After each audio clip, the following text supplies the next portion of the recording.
So it's about 1 a.m. and I was going to go to bed, but I decided to check my private messages on YouTube right before I go to bed, and somebody happened to just send me a PM, ask me a question. And I was like, I know the answer. So I spent like 45 minutes writing out my detailed explanation of how to do it, and then I sent it. And then I decided, oh, I should reread the original post. It's like, if I'm running that far, I shouldn't. I shouldn't. And I read it and I was like, oh, I totally misread the entire question. So I just sent a wall of text. That's most likely not very relevant. Oh. But then I sent another text explaining, like, hey, I'm really tired and getting over being sick. So I'll fall back on that excuse. Sorry if that didn't cover that. Yeah. I'm thinking, do you think perhaps my vlogs should cover multiple days? It's an interesting idea. So I spent a lot of time grinding and drilling and welding and sanding and more grinding and welding and drilling and sanding to modify this. It's the front fork of my 1970s Ross bicycle. And in order for me to make it strong enough to handle an electric motor on it, I added these reinforcements, and I quite like it. I think it's pretty spiffy. But a lot of work went into that, so yeah. I put 2 coats of paint on it, and it should be pretty well cured in a couple days. And then I can, well, also I have a new electric bicycle hub motor coming in, so I can put that on there and do a fresh hub motor.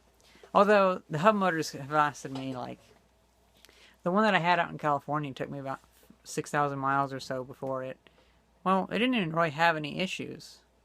I probably needed to grease it a little bit, but I gave it away because I didn't feel like lugging it back over to Illinois. But for being the cheapest electric bicycle kit on eBay, it's lasted really well. And my first one that I have, which is also the cheapest kit on eBay from the same seller, is lasting fine. I just think it'd probably be a good idea to have 2 electric bicycles if I'm going to be doing so many things with, like, possibly breaking one at any given time, because they are my main mode of transportation. And up until now, I've been kind of messing around with my one e-bike, and so a lot of the times it's down because I fucked up a circuit or something like that. And so it's like, probably be a good idea to have at least one working at any given time so I can run out to get parts, because that's kind of the issue. I'll break something, then I have to run out to get parts, but I don't have something to run out on. Oh well. Yeah, I'm pretty excited about it. Because after this, I have quite a few other projects all lined up. Like, I have some headlights for it, and I'm going to do a video where I experiment with powering with supercapacitors, because I know that's probably going to get a few views, and it'll be kind of funny. I think I might be able to go about 1,000 feet just on supercapacitors. That'd be kind of cool. The main thing I worry about now is that these old grips are hard to take off. But I have heard that if you jam an air hose underneath it and inject like 100 psi air in there, it'll easily pop it off. So I'll probably try that. But I'll have to get my air compressor all rigged up and whatever. So, well, I don't actually have an air compressor, but my mother has a small one, like a little pancake compressor that's super loud. I'm not exactly a fan of that. But maybe I'll work on making my first air compressor, because I have enough parts to make like 3 or 4 air compressors. I just don't care to have one, because I don't like having a tank full of compressed air that compresses and recompresses and decompresses all the time. Plus they're loud and stuff like that.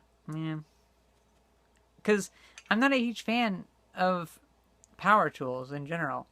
I like hand tools.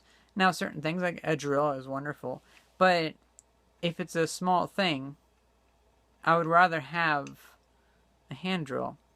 Like if it's a small job, and if the power tool equivalent is super loud, then I'm gonna be like, well, I think I'll just do the hand tool and just take 5 times longer. Oh well. So I got that video finished about the front fork, and I got the third video for the steampunk e-bike finished about greasing all the fittings and all the axles and whatnot. But unfortunately, it's changed the bike. So before, it was surprisingly easy to pedal that bike. Normally, I'm a weakling. I'm too weak to pedal a lot of bikes. If I get like a mile away, I feel like I'm gonna have heat stroke again. I have a hard time handling it. This bike, when I got it, it was actually easier to ride.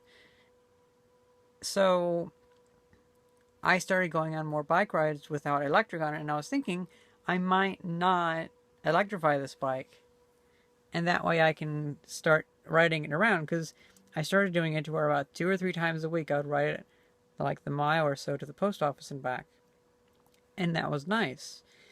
And even over a short amount of time, I noticed that I was starting to get a little bit better, maybe stronger, I don't know, but I was starting to get a little bit better.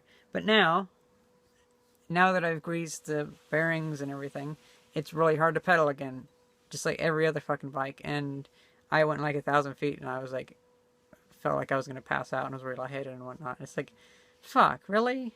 Come on. So I think one thing might have to be that perhaps I used maybe not the best grease, because I used a very sticky grease that's meant for like tractors, not bicycles. So that might be an issue. This might be why it's so hard. And I kept undoing a lot of the bolts, kind of loosening things and letting it be a little more free. But I didn't want to have it so free that this whole thing's wobbly. So maybe I can loosen up a few more things. But it seems really hard to pedal now. But it is a lot stronger and more reliable, so I'll definitely trust it with the electric mod on it. So that's pretty good. I am happy with that. It is kind of a shame that I don't find old multiple speed bikes around here. The only bikes that I find around here are coaster bikes, which I'm fine with a coaster bike. But maybe with something like this, it would be nice to have a lower speed. Unfortunately, every single multi-speed bike I've found is either completely rusted up or it's just fucked up in some way. I've never really come across a multi-speed bike that lasts.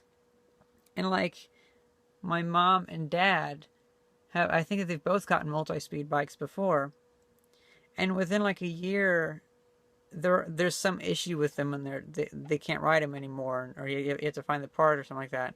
But for coaster bikes, I have them last decades. So the reliability issues are pretty bad, I guess. Plus, I've heard that about 10 to 15% of your energy is wasted in the chain mechanism. But I don't know about that. So, yeah, it's kind of interesting. It's kind of interesting that such a fancy adult bike would come with a coaster brake on it. Because you would think for something like that, they would have multiple speeds. It is a Shimano rear wheel, though, so that's nice. You know, I might see about getting one of the old bikes from my scrapyard. And, well, I mean, from like my collection in my yard, my little pile of old bicycles. And I'll just remove all the grease. So it'll be like this bike, and super easy to ride. I'll grab a bike that's like on its last leg, and it'll just be for short runs. But then I can actually do some exercise. Because I think it would be good for me to work on that and see if I can improve my ability to pedal. But that feeling of, like, whenever I got heat stroke, it's always creeped up on me now for the past couple of years. And yeah, because like I used to be able to ride my bike really far, but now I can't. I don't know. Yeah, I might see about getting a bike, and one of my older bikes, and just taking all the grease out of it. That'll make it easier to pedal. Well, I hope you guys enjoyed this video. Thank you very much for watching. See ya!